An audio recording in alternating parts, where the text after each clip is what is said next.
সব যুগেরই শেষ হয়, এবার কি বাসবল যুগের শেষ হচ্ছে? ইংল্যান্ড ক্রিকেটে এলো বড় রদবদল।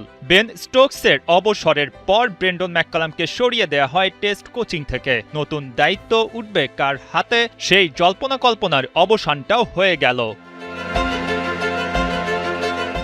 দুজনেই নিউজিল্যান্ডের সাবেক অধিনায়ক। এতদিন ব্রেন্ডন ম্যাককালামের কাঁধেই ছিল সব, লাল বল সাদা বল একাই সামলিয়েছেন। এবার নিউজিল্যান্ডের সাবেক অধিনায়ক স্টিফেন ফ্লেমিংকে দেয়া হলো ইংল্যান্ডের টেস্টের দায়িত্ব, আর ওয়ানডে ও টি-20 ফরম্যাটে বহাল থাকছেন ম্যাককালাম।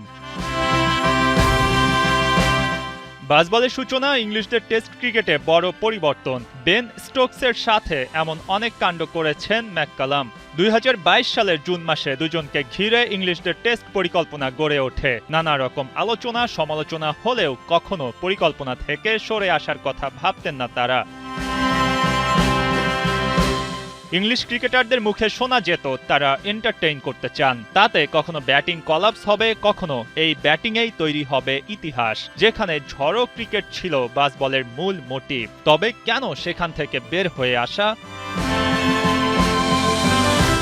পরিসংখ্যানের দিকে তাকালে দেখা যায় বাসবল যুগে অর্থাৎ 2022 সালের জুন থেকে এ বছরের জুলাই পর্যন্ত 49টি টেস্ট খেলেছে ইংল্যান্ড। এ সময়ের মধ্যে জয় 27টিতে, হার 20টিতে, মাত্র 2 টেস্ট ড্র। সবশেষ 2 রেজাল্ট ছিল না ইংল্যান্ডের পক্ষে। চলতি বছরের জুনে নিউজিল্যান্ডের কাছে 2-1 ব্যবধানে টেস্ট হার। গেল বছর নভেম্বরে অস্ট্রেলিয়ার কাছে 4-1 ব্যবধানে অ্যাশেজে পরাজয় ইংলিশদের বেশ আহত করে। নিউজিল্যান্ডের কাছে চলতি বছরের জুনের টেস্ট হারের পর বেন স্টোকস অবসরের ঘোষণা দেন। এরপর ব্রেন্ডন ম্যাককালামকে সরিয়ে দেওয়া হয় টেস্ট কোচের দায়িত্ব থেকে। 53 বছর বয়সী ফ্লেমিং এর আগে কখনো জাতীয় দলের কোচ ছিলেন না। আইপিএলে চেন্নাই সুপার কিংসের হেড কোচ হিসেবে 17 বছর দায়িত্ব পালন করেছেন। চেন্নাইকে 5 বার শিরোপা জেতাতে ফ্লেমিং এর ছিল বড় ক্রেডিট। তিনি এবার নতুন দায়িত্বে এই ইংল্যান্ডকে বদলে দিতে এসেছেন।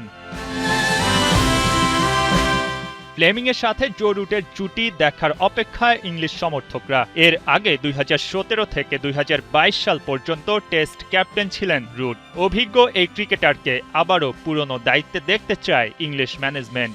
বাসবল যুগ শেষ করে নতুন কিছু কি দেখা যাবে, নাকি বাসবলের কোনো নতুন ভার্সনে ফিরবে ইংল্যান্ডের ক্রিকেট? আগস্টে পাকিস্তান সিরিজে মিলবে এই সব কিছুর উত্তর। মঈন হাসান, 71।